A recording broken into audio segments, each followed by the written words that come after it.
اے بچیوں والو تمہیں مبارک ہو، اے بیٹیوں والو تمہیں مبارک ہو۔ اپنی بیٹیوں کو کبھی برا نہ سمجھنا۔ نبی پاک علیہ الصلوۃ والسلام فرماتے ہیں جس شخص کے بیٹی ہو وہ اسے زندہ دفن نہ کرے، اسے ذلیل نہ سمجھے، تو اللہ عز و جل اسے جنت میں داخل کر دے گا۔ ایک اور جگہ نبی پاک فرماتے ہیں اللہ اکبر، یہ حدیث تو میں کہتا ہوں ختم ہے نا، اس کے بعد الفاظ ہی نہیں بچتے۔ بہت ساری بیٹیوں کی فضیلت کی حدیث ہے، مگر یہ حدیث ادھر جا کے لگتی ہے، دل کو چھو لیتی ہے۔ سنو تو صحیح اس کے الفاظ کیا ہیں۔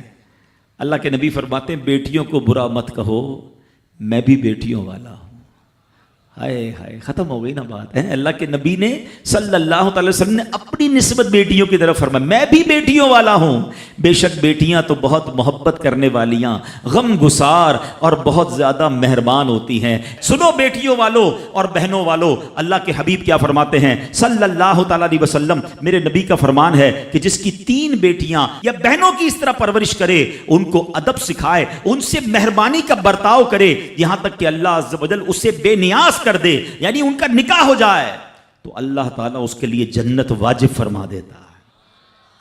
یہ ارشاد سن کر ایک صحابی کھڑے ہو گئے ہیں۔ صحابہ کے سوال بھی بڑے کمال کے ہوتے ہیں۔ یقین کرو ہمارے بہت سارے کام سیدھے جو ہے نا، ہمارے لیے بہت ساری آسانیاں صحابہ کے سوالات نے کر دی۔ اب ہو سکتا ہے یہاں میرا کوئی بھائی ایسا بیٹھا ہو جس کی 3 بیٹیاں نہ ہوں، وہ کہتا ہے میری تو 2 ہیں۔ صحابی نے سوال کیا حضور اگر کسی کی 2 ہوں تو اللہ اور 2 لڑکیوں کی پرورش کرے، تو ارشاد فرمایا اس کے لیے بھی یہی اجر و ثواب ہے۔ راوی فرماتے ہیں یہاں تک کہ اگر ایک بیٹی کا بھی لوگ ذکر کرتے تو نبی پاک اس کے بارے میں یہی فرماتے۔ مگر ایک روایت اور بھی موجود ہے کہ ایک صحابی نے کھڑے ہو کر کہا حضور اگر کسی کی 1 بیٹی ہو، اللہ کے نبی نے فرمایا 1 بیٹی ہو تو بھی جنت واجب ہو جاتی ہے۔ بیٹیوں پر شکایت، بیٹیوں پر منہ چڑھاتے ہو، بیٹیوں پر لڑائی کرتے ہو، اللہ اکبر، یہ تو جنت میں جانے کا ٹکٹ ہے۔ تو اپنی بیٹیوں سے پیار کریں۔ اور باپ جتنے بیٹھے نا، مجھے پتا ہے وہ میری بات کی تائید کریں گے، شاید پیدائش پہ منہ چڑھایا ہوگا کسی نے، لیکن آج بھی باپ سے زیادہ کلوز بیٹی ہی ہوتی ہے۔ پیار وہ باپ سے بیٹی ہی کرتی ہے، گھر جاؤ تو بیٹی باپ کا انتظار زیادہ کرتی ہے۔ اور اسلام عورتوں کے حقوق کی شاندار انداز سے بیان کرتا ہے۔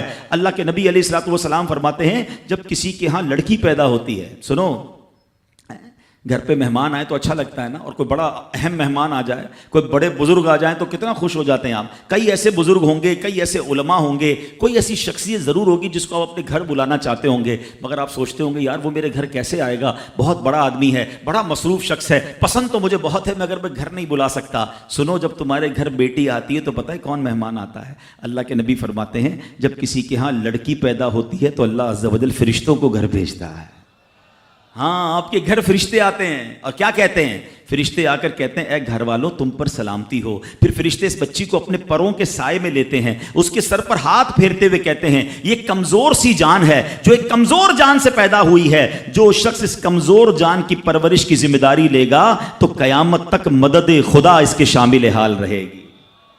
تو اب کبھی بھی بیٹیوں پر زیادتی نہیں ہونے دینی۔ ہاں، بیٹیوں کی دعائیں لو، بیٹیوں کی خدمت کرو۔ اور میں نے خود دیکھا ہے، آپ نے بھی دیکھا ہوگا، میں نے دیکھا ہے، بلکہ میں نے ایک طرح سے انٹرویو لیا ہے ایک رشتہ دار کا کہ یار آپ کی 4 بیٹیاں ہیں، 3 بیٹیاں ہیں، کہتا ہے یار جب سے بیٹیاں آئی ہیں پتہ نہیں رزق کدھر سے آ رہا ہے۔ بیٹیاں تو کیا آئی ہیں، اللہ نے رحمت کے دروازے کھول دیے ہیں، کیونکہ اس نے منہ نہیں چڑھایا۔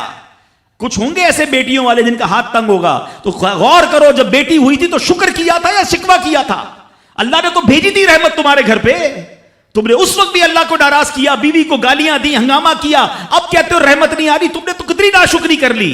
اگر تم سجدہ شکر ادا کرتے، اللہ کی بارگاہ میں رضا راضی رہتے، اللہ بیٹیاں تو دیتا مگر تم پر رحمت کے اور دروازے بھی کھول دیتا۔ اور ہم نے دیکھا ہے لوگوں کے رزق کو بڑھتے ہوئے۔